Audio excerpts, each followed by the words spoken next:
সুখে থাকলে মানুষকে ভূতি কিলে, এটা আসলে বাস্তব কথা। শুয়ে বসে খাচ্ছিলাম, সেখানে হচ্ছিল অসুস্থ বিছানায় শুয়ে আছি। এভরিওয়ান, আসসালামু আলাইকুম। আমি ফাবিহা। আমি কেন অসুস্থ হয়ে শুয়ে আছি অবশ্যই তোমরা সেটা বুঝে গেছো কেন অসুস্থ হয়ে আছি। অসুস্থ না হলে আসলে বুঝতাম না যে সন্তানের প্রতি মায়ের কতটুকু ভালোবাসা। তো যেটা হচ্ছিল আমি অসুস্থ হয়ে বুঝতে পারছি আলহামদুলিল্লাহ যে আমি এরকম সন্তান পেয়ে এতটুকু বাচ্চা জানো ও আমার দুঃখ বুঝতে পারছিল।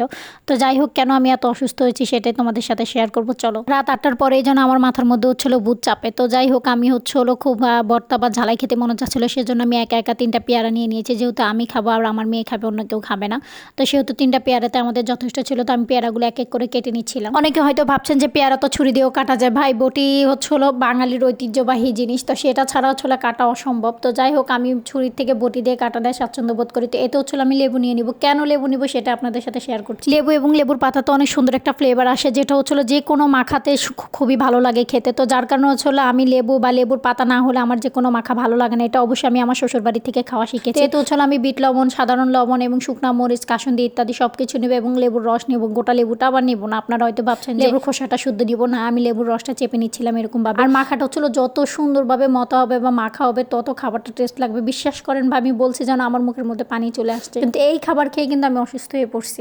পেয়ারাটা অনেক মিষ্টি ছিল, যার কারণে হচ্ছে ঝালের পরিমাণটা বেশি বোঝা যাচ্ছিল, মানে টক ঝাল মিষ্টি সব একসাথে হয়ে। এই ঝালা জিনিসটা কেউ রাত্রে ট্রাই করবেন না, অবশ্যই দিনের বেলা খাওয়ার চেষ্টা করবেন। খাবারটা অনেক পরিমাণে মজা ছিল, যার কারণে হচ্ছিল খাওয়া থামাতে পারছিলাম না। যেমন ঝাল ছিল তেমন মজা ছিল, তো তারপরেও খাচ্ছিলাম। আপনারা কেউ আমার এই খাবার দিকে নজর দিবেন না, আপনারা বাসা অবশ্যই এরকম খাবার ট্রাই করবেন। আর আমার জন্য বেশি বেশি করে দোয়া করবেন, যাতে আপনাদের দোয়াতে আমি আরো বেশি করে খেতে পারি এবং যেন সুস্থ থাকতে পারি। আমার জন্য দোয়া করবেন। এত পরিমাণে ঝাল হয়েছিল যে 3টা পেয়ারা আমরা দুজন মিলে খেতে পাচ্ছিলাম না। অতিরিক্ত কোনো কিছুই ভালো না। তো আমি এত বেশি খাওয়ার কারণে মূলত আমি অসুস্থ হয়ে পড়ছি। আর যেমন ঝাল ছিল তেমন টক ছিল। ঝালের কারণে খেতে না পারা অবশেষে সব রেখেই দিলাম, এত পরিমাণে মরিচ ছিল।